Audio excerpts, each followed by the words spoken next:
สวัสดีครับรับชมภาพบรรยากาศนะครับตอนฝนตกนะครับ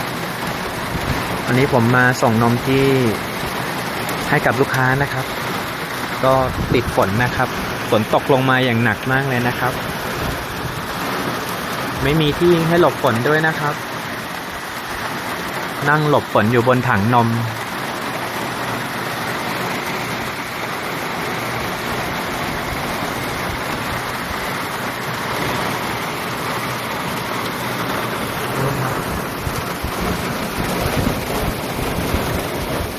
ตัวผมนั่งอยู่นะครับ